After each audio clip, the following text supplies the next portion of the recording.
मेरे प्रिय साथियों, आज हम गीता की जो मनोवैज्ञानिक रूप में व्याख्या है वह प्रारंभ करने जा रहे हैं। गीता को हम विश्व का सबसे बड़ा धरोहर धार्मिक ग्रंथ मानते हैं, लेकिन यदि उसकी मनोवैज्ञानिक व्याख्या कर अपने अंदर ही गीता को समाविष्ट किया जाए, गीता के सारे पात्र, सारे चरित्र यदि स्वयं के अंदर ढूंढे जाएं, तो हम अपने आप को सफल बनाने में, अपने आप को एक उत्कृष्ट मानव बनाने में, हम इस समाज की उत्कृष्ट संरचना करने में, हम इधर उधर भटकने में, इन सब चीजों में कामयाबी मिल सकती है। भटकाव से दूर हुआ जा सकता है, सफलता को प्राप्त किया जा सकता है, उत्कृष्टता को जिया जा सकता है, मानवता को बचाया जा सकता है, अहिंसा से जिया जा सकता है और अपने नैतिक मूल्यों के साथ, अपनी सत्यनिष्ठा के साथ अपने कर्म को कर स्वयं को पहचाना जा सकता है। और गीता हमारे जीवन को जीवन मुक्त बनाने का सबसे सुंदर, सरल और समुचित साहित्य है। गीता पढ़ने के बाद अपने आप को जानने में कहीं कोई कमी नहीं रह जाती है। चलिए आज से गीता की मनोवैज्ञानिक यात्रा पर अपने अंदर उन सभी पात्रों को ढूंढते हुए गीता की शुरुआत करते हैं।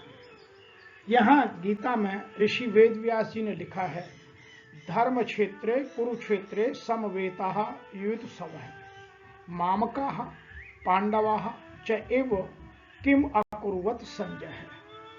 तो यहाँ यदि हम इसका सीधा अर्थ निकालें तो धर्म क्षेत्र का मतलब है धर्म भूमि, और कुरुक्षेत्र का मतलब निकालते हैं जो लोग आज का कुरुक्षेत्र है। समवेता मीन्स एकत्र होने के पश्चात, युद्ध सवय मीन्स युद्ध करने की इच्छा से, जो लोगों की युद्ध करने की इच्छा वाले हैं वो सब यहाँ एकत्र हो गए। मामका मीन्स मेरे, और पांडवा मीन्स पांडु के पुत्र। किम माने क्या, अकुर्वित मीन्स उन्होंने क्या किया। तो इसका सीधा अर्थ निकलता है कि धृतराष्ट्र ने कहा, हे संजय, कुरुक्षेत्र की पवित्र भूमि पर युद्ध करने की इच्छा से एकत्र होने के पश्चात मेरे और पांडु के पुत्रों ने क्या किया। लेकिन जैसे ही यहां हम इसको पढ़ते हैं, मेरे और पांडु, इसका मतलब धृतराष्ट्र कोई और था। धृतराष्ट्र वह मानव नहीं जिसको हम अब चरितार्थ करते हैं, लेकिन धृतराष्ट्र हमारे अंदर ही बसा हुआ अज्ञान है। और अज्ञान ही इस तरह के प्रश्न करता है। अज्ञान सदैव द्वैत में फंसा रहता है, ये मेरा है, ये उसका है, और मैं से मैं, मेरा अहम में फंस जाता है। तो जो अज्ञान रूपी धृतराष्ट्र है वह किससे पूछ रहा है? संजय से। और संजय कौन है? संजय है संयम रूपी। जो संयम है मानव का, वह संजय है। वह उसको कभी भटकने नहीं देता है। इसलिए हमें यहां यह समझने की बात है कि अज्ञान संयम से पूछ रहा है, और अज्ञान होता है मन के अंतरतम तल पर।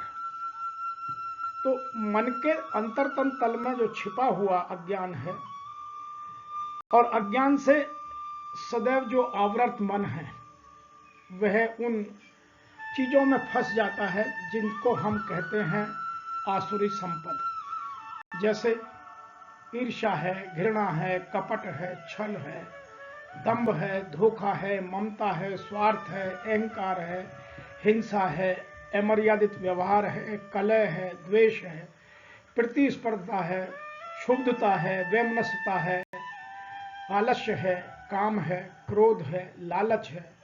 इन चीजों में हम फंस जाते हैं। तो ये सब अज्ञान जनित हमारे विकार हैं। यदि हमें ज्ञान हो जाए तो हमें किन चीजों का प्रभाव बढ़ता जाएगा?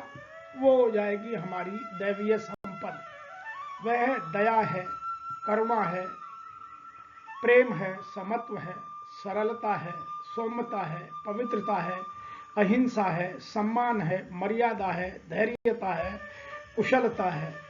ये सब चीजें हमारे अंदर स्वयं पैदा हो जाएंगी। इसीलिए यहां आप समझिए कि अज्ञान संजय रूपी संयम से पूछ रहा है कि आप मुझे बताएं कि जो युद्ध में मेरे पुत्र मीन्स जो धृतराष्ट्र है उसके पुत्र कैसे होंगे, जो स्वयं अंधा है, अज्ञानी है, तो उसके यही सब पुत्र होंगे। जो आसुरी संपद है वो सब उसके पुत्र हैं। सबसे पहले हम दुर्योधन को लेते हैं। दुर्योधन क्या है? दुर्योधन है गलत तरीके से कमाया हुआ धन या ममता या मोह, यह दुर्योधन का यहाँ रूप है। और ऐसे ही उसके और बहुत सारे पुत्र हैं, जहां जहां जो जो आते जाएंगे उनकी वहां वहां हम आपको व्याख्या करेंगे। लेकिन इसमें यहाँ दो चीज समझने की है कि मेरे पुत्रों ने, क्योंकि अज्ञान के बहुत पुत्र होते हैं, इसलिए धृतराष्ट्र के 100 पुत्रों की बात की गई और पांडु के केवल 5 पुत्र हैं और पांचों पुत्र जो हैं वो धर्मपरायण हैं। इसीलिए मेरे मतलब जो मेरे अज्ञान के पुत्र हैं, और पांडु मीन्स जो सजीवीय जीवन के संस्कार हैं, उन्होंने युद्ध के क्षेत्र में क्या किया। अब युद्ध क्षेत्र यहाँ गीता के 13वें अध्याय में भगवान ने कुरुक्षेत्र की बात नहीं की है, यह तो हम कहते हैं। वहां तो भगवान ने सीधा कहा है, यदि हम गीता के ही 13वें अध्याय का अध्ययन करें तो उन्होंने क्या कहा है, इदं शरीरम कौन्तेय क्षेत्राभिधीयते एतदहो वेत्तिं तम प्राहु क्षेत्रज्ञ इति तत्वतः। तो यहाँ भगवान ने स्वयं कहा कि ये क्षेत्र और क्षेत्रज्ञ ये दोनों मनुष्य के अंदर हैं। क्षेत्र यह शरीर है और जो इसको जान जाता है वह क्षेत्रज्ञ है। इसलिए ये कोई बाहर की चीजें नहीं हैं और इनको हमें समझना बहुत आवश्यक है। हम जब कुरुक्षेत्र की और धर्म क्षेत्र की बात करते हैं तो वह एक्चुअली हृदय रूपी जो क्षेत्र है उसमें दोनों चीजें रहती है। यदि दैवीय संपद है तो वह है धर्म क्षेत्र, और यदि उसमें आसुरी संपद जोर पकड़ जाती है तो वह बन जाता है कुरुक्षेत्र। और कुरु का मतलब होता है संस्कृत में करो, और करना होता है आदेश का। तो यहाँ हमारा अज्ञान, हमारे जो विकार हैं उनको बार बार आदेश देने की बात करता है। इसीलिए हमें अपने अंदर ही जो धर्म क्षेत्र है वो भी हमारे हृदय क्षेत्र में है और जो कुरुक्षेत्र है वह भी हमारे हृदय क्षेत्र में है। उन दोनों जो हमारी प्रकृति का स्वभाव है उन सबको जानना आवश्यक है, क्योंकि मानव में 3 रजोगुण, सतोगुण और तमोगुण तीनों मनुष्य के अंदर रहते हैं। वह जब चाहे, जिस प्रवृत्ति को चाहे, जितना चाहे उतना आगे बढ़ा सकता है। इसीलिए कौरव सब है, जो जितने भी विकार हैं कौरव पक्ष वह है, और जो धर्म के सभी गुण हैं वो सभी पांडव हैं। इसीलिए हमें यह समझना आवश्यक है कि हम अपने अंदर ढूंढें। मैं यहाँ एक बात आपको और भी स्पष्ट कर दूं कि मैं अपने ज्ञान के स्तर से गीता की कई पुस्तकें, कई गीता की टिप्पणियां पढ़कर अपने मनोवैज्ञानिक ज्ञान के अनुसार आपके साथ यह चिंतन कर रहा हूं। तो इसमें कहीं त्रुटि रह जाए तो आप मुझे ठीक कीजिए। आपके सुझाव सदैव मान्य होंगे और जहां त्रुटियां होगी उन त्रुटियों को हम सही करेंगे। उसके पीछे हमें 2 चीजें जानने की बहुत आवश्यक है कि जो संजय है, जो संयम है, जो धैर्य है, जो मन की आंखें हैं, वह हमें सदैव खोल कर रखनी चाहिए। हम यदि उन आंखों को सदैव खोल कर रखें तो उनसे हम अपने आप को सुधार सकते हैं, और यही गीता अपने आप को सुधारने की बात ही हमें कहती है। अब यहाँ जो क्षेत्र और क्षेत्रज्ञ की बात है उसको थोड़ा सा और क्लियर कर लें। यह शरीर ही क्षेत्र है। इस शरीर में क्या क्या है? आप शरीर में देखेंगे तो 10 तो इंद्रियां हैं, 5 कर्मेंद्रियां और 5 ज्ञानेंद्रियां। उसके अलावा मन, बुद्धि, अहंकार। और जो ज्ञानेंद्रियां हैं वह क्या देखती हैं? रूप, रस, गंध, शब्द, स्पर्श को देखती हैं। तो वह यह सब शरीर जो है यह क्षेत्र कहलाता है। और जो इनमें लड़ने वाली प्रवृत्तियां हैं, जो इन चीजों में लड़ती हैं, वह एक है दैवीय संपद और एक है आसुरी संपद। एक लोग कहते हैं पॉजिटिव थॉट्स, दूसरा लोग कहते हैं नेगेटिव थॉट्स। तो जो पॉजिटिविटी और नेगेटिविटी है, ये दोनों प्रवृत्तियों का संघर्ष मानव के मन में सदैव चलता है। और जो उन चीजों पर संयम कर लेता है, जो अपने मन पर संयम कर लेता है, वह फिर अज्ञान रूपी धृतराष्ट्र को उठाकर बाहर फेंक देता है। और जहां अज्ञान रूपी धृतराष्ट्र हावी हो जाता है, वह संयम रूपी संजय को सदैव दबाकर रखता है। और यही द्वंद्व हमारे जीवन में सदैव चलता रहता है। तो यह गीता को हमें समझने के लिए इन चीजों की गहराइयों को समझना होगा। और जो अनुभवी महापुरुष हैं, यदि हम उनकी शरण में चले जाएं, तो वो दोनों इन प्रवृत्तियों के संघर्ष को हमें समझाते हैं। और वो यही कहते हैं कि जीवन में यह द्वंद्व सदैव चलता है, आसुरी संपदा और दैवीय संपदा। और जो इसमें आसुरी संपदा को दबाकर दैवीय संपदा को जितला देता है, वह वास्तविक युद्ध को, जीवन के युद्ध को जीत जाता है और जीवन को मुक्त बना लेता है। और जिसकी आसुरी संपद दैवीय संपद को दबा लेती है, और लगभग 99% लोगों की आसुरी शक्ति ही, आसुरी संपद ही दैवीय संपद को दबाकर रखती है। इसीलिए हम बाहर भगवान को ढूंढते हैं, बाहर कहीं किसी और को ढूंढने की कोशिश करते हैं, और अपने अंदर की जो तल में छुपी हुई कमियां हैं, उनको दूर नहीं कर पाते हैं। और हम मन के गुलाम होकर अपने संयम को, अपने धैर्य को, अपनी स्वतंत्रता को, सबको मन की गुलाम बना देते हैं। इस प्रकार अज्ञान से आच्छादित प्रत्येक मन संयम द्वारा जानता है कि क्षेत्र क्षेत्रज्ञ में युद्ध में क्या हुआ।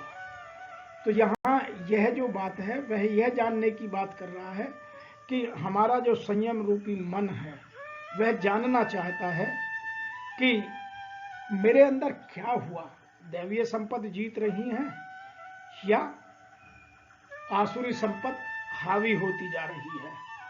तो यह हमारे अंदर घटने वाली घटना है। तो जो गीता का प्रथम श्लोक, प्रथम अध्याय का प्रथम श्लोक है, वह हमें यह स्पष्ट बता देता है कि यह कोई बाहर घटने वाली घटना नहीं है। हमें अपने अंदर ही इस कुरुक्षेत्र को या धर्म क्षेत्र को देखना है। और मेरे पुत्रों को, जो अज्ञान है, वो अपनी कमियों को, जो मैंने आपको अभी सभी गिनाई थी, आसुरी संपद जैसे ईर्ष्या, घृणा, कपट, छल, दंभ, मोह, ममता, स्वार्थ, अहंकार, हिंसा, अमर्यादित व्यवहार, कलह, इन सबको हावी करता है, हमें कामी, क्रोधी, लालची बना देता है। और हमारे शास्त्रों में कहा भी गया है, कामी, क्रोधी, लालची, इनसे न भक्ति हो, भक्ति करे कोई सूरमा, जात वर्ण सब खोए। इसका मतलब भक्ति केवल वही कर सकता है जो जाति को, वर्ण को और इन सब चीजों को खो देता है। कामी, क्रोधी, लालची से कभी भक्ति नहीं होती, क्योंकि उनमें कभी भी दैवीय संपद आ ही नहीं सकते। उसमें कभी भी दया का, करुणा का, परोपकार का, समत्व का, सरलता का, सौम्यता का, पवित्रता का, अहिंसा का, सम्मान का, मर्यादा का, धैर्य का प्रादुर्भाव ही नहीं हो सकता। इसीलिए हमें इन दोनों चीजों को जानकर अपने को गीता पढ़ने के लिए प्रेरित करना चाहिए, और यहीं से गीता ठीक से हमारी समझ में आएगी। और यदि हम हरियाणा के कुरुक्षेत्र में हुई महाभारत को समझना चाहते हैं, तो फिर हम गीता तो पढ़ सकते हैं, लेकिन अपने मन का, अपने अंतःकरण का सुधार कुछ नहीं होगा। अपने अंतःकरण का सुधार करने के लिए हमें अपने अंदर ही धर्म क्षेत्र, कुरुक्षेत्र दोनों को देखना होगा, और धर्म क्षेत्र को आगे बढ़ाना होगा, कुरुक्षेत्र को पीछे करना होगा। मैं आशा करता हूं कि आपको यह बात ठीक से समझ में आई होगी। अब हम चलते हैं, क्योंकि हम एक दिन में 2 श्लोकों की व्याख्या करेंगे। अगले श्लोक पर चलते हैं। दूसरा श्लोक है, यहां संजय उवाच, जो संयम है, मन रूपी संयम है, वह अज्ञानता की बात सुनकर स्वयं बोलता है। वह अज्ञानता की बात सुनकर क्या बोला? दृष्टवा तु पांडवानीकम व्यूढ़म दुर्योधनास्तथा आचार्यम मम संगम्य राजा वचनम अब्रवीत। तो वह मन दृष्टा होकर देखता है। यहां देखे, दृष्टा मीन्स देखकर, तू मीन किंतु, पांडव अनीकम पांडव सेना, व्यूढ़ व्यूह रचना में खड़े होना, और दुर्योधन जो मैंने बात आपको बताई वह है गलत तरीके से कमाया हुआ धन या आसुरी संपद का सबसे बड़ा कारण मोह। तो यहां वह क्या कह रहा है? संजय ने कहा कि हे राजन, पांडवों की सेना की व्यूह रचना का अवलोकन कर। अर्थात किसका अवलोकन कर? जो हमारे अच्छे संस्कार हैं, जो मैंने अभी बात की। अब के जब उनके नाम आएंगे पांडवों के, जैसे अर्जुन वह अनुराग है, भीम जो है वह भाव है, इन चीजों को हम आगे आगे समझते जाएंगे, चलते जाएंगे। तो जो ये मन के भाव हैं, इनकी रचना को देखकर, इनके क्रम को देखकर हमारे अंदर छुपा हुआ दुर्योधन दुखी होकर किसके पास जाता है? द्वंद्व मन में पैदा करता है, और फिर वह अपने आप को ढूंढने का, उत्तर जानने की कोशिश करता है। इसीलिए यहां ऋषि वेदव्यास ने लिखा है कि पांडवों की सेना की व्यूढ़ रचना को देखकर उसका अवलोकन कर दुर्योधन अपने गुरु द्रोणाचार्य के पास जाकर इस प्रकार के शब्द कहता है। तो यहां अब एक नया कैरेक्टर आ गया, गुरु द्रोणाचार्य। गुरु द्रोणाचार्य है हमारे अंदर द्वैत का आचरण। देखिए, गुरु द्रोणाचार्य को समझने के लिए दो चीजें समझनी पड़ेगी। जो सदैव द्वैत का आचरण करता है, जहां द्वंद्व चलता है, वह दुर्योधन है। क्योंकि आप देखेंगे दुर्योधन भी और अर्जुन भी, अर्थात पांडव भी और कौरव भी, दोनों ही गुरु द्रोणाचार्य के शिष्य थे। तो दोनों ही आसुरी संपद भी और दैवीय संपद भी हमारे अंदर ही होती है। तो जो हमारे अंदर का द्वैत का आचरण है, वह द्रोणाचार्य की तरह काम करता है। और जो मोह है, जो दूषित धन है, जो दूषित ज्ञान है, जो हमारी ममता है, जो हमारा लालच है, वह बार बार हमसे आकर प्रश्न करता है। वही प्रश्न यहां जो अज्ञान रूपी धृतराष्ट्र का बेटा, जो दूषित धन या दूषित ज्ञान या मोह रूपी दुर्योधन है, वह यहां पांडवों की सेना को देखकर, अर्थात दैवीय संपद को देखकर, वहां सभी खड़े हैं। पांडवों की सेना का वर्णन आगे आगे होगा, तो हम उन सबकी विस्तृत से चर्चा कर उनका एक एक आचरण आपको समझाने का प्रयास करेंगे। तो वह यहां इस तरह से बात करता है। तो हमें यह समझने की आवश्यकता है कि हमारे मन में जब भी कभी द्वंद्व होता है, तो सबसे पहले मन कहां भागता है? सबसे पहले मन में द्वैत आता है। वह अच्छे और बुरे का अंतर ढूंढने की कोशिश करता है, और अंतर ढूंढने के लिए वह किसके पास जाता है? वह है हमारा गुरु द्रोणाचार्य। और द्रोणाचार्य में सबसे बड़ी प्रॉब्लम यह है कि वह अपनी तरफ से किसी को कुछ नहीं कहता। वह आसुरी संपद का भी गुरु रहता है और वह दैवीय संपद का भी गुरु रहता है। और उससे आप जो प्रश्न करेंगे, वह अपने हिसाब से आपके जो मन के विचार हैं, जो आपके मन में बनी हुई धारणाएं हैं, जो आपके सामाजिक मूल्य हैं, जो आपके जीवन के इथिक्स हैं, जो आपके बिलीव हैं, उनसे ही उत्तर आपके अंदर से निकलता है। और ये सारी खूबियां, आपका बिलीव, आपका फेथ, आपका वैल्यू सिस्टम, ये सब गुरु द्रोणाचार्य की दी हुई आपको विधाएं हैं। इसीलिए आप गीता को पढ़ने के लिए इस मनोवैज्ञानिक भाव को समझते हुए, अपने आप को उद्दीत करते हुए, अपने अंदर के सभी चीजों को ठीक से समझते हुए हमारे साथ साथ चलिए। हम आपसे वादा करते हैं कि जिस दिन हम संपूर्ण गीता की यह मनोवैज्ञानिक व्याख्या आपके साथ कर बात खत्म करेंगे, तब तक आपके आचरण में, आपके व्यवहार में, आपके ज्ञान में, आपके कार्य करने की तरीके में, आपके जीवन के प्रति सोच में, आपके एटीट्यूड में, आपके काम करने के तरीकों में, समाज के संस्कारों में, सामाजिक सोच में, राष्ट्र के प्रति समर्पण में बदलाव स्वयं आप महसूस करेंगे।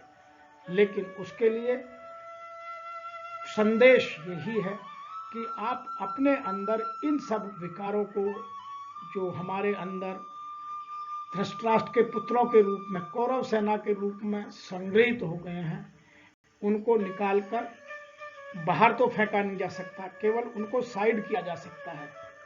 मन को केवल रोका जा सकता है, मन को निकालकर बाहर नहीं फेंका जा सकता। लेकिन यदि हम दैवीय संपद को, पांडवों को आगे बढ़ाएंगे तो अवश्य इस धर्म क्षेत्र के युद्ध को जीतने में संभव हो पाएंगे। अन्यथा हम भी जो महाभारत का युद्ध है उसमें जब तक हमें कृष्ण जैसा कोई ज्ञान देने वाला गुरु नहीं मिलेगा, तो जो हम अपने मन में जब कृष्ण की चर्चा करेंगे तो उनके रूप की भी बात करेंगे, उनके नाम की भी बात करेंगे, उनके असली काम को समझने की भी बात करेंगे, और हमारे अंदर कहाँ कृष्ण छुपा हुआ है उसको भी जानने की कोशिश करेंगे। आज इतना ही, और मैं आपसे उम्मीद करता हूं कि आपको यह यात्रा, आपको यह आध्यात्मिक जर्नी, आध्यात्मिक यात्रा अवश्य पसंद आएगी। आपको यदि यह वीडियो पसंद आता है तो आप 3 काम अवश्य कीजिए। सबसे पहले मेरे चैनल को सब्सक्राइब कीजिए। दूसरा, यह अपने सभी मित्रों तक प्रेषित अवश्य कीजिए। तीसरा, आप मेरे चैनल को लाइक कर हमें मोटिवेट कीजिए। आज इतना ही, फिर शीघ्र मिलते हैं पहले अध्याय के श्लोक संख्या 3 और 4 की व्याख्या लेकर, जिसमें हम इन सब पात्रों के अपने अंदर छुपे हुए गुणों के आधार पर इनकी विस्तृत व्याख्या करेंगे। आज इतना ही, और आज हम गीता के साथ आपको यह विश्वास दिलाते हैं कि आपके जीवन में उत्कृष्टता लाना ही हमारा परम ध्येय है।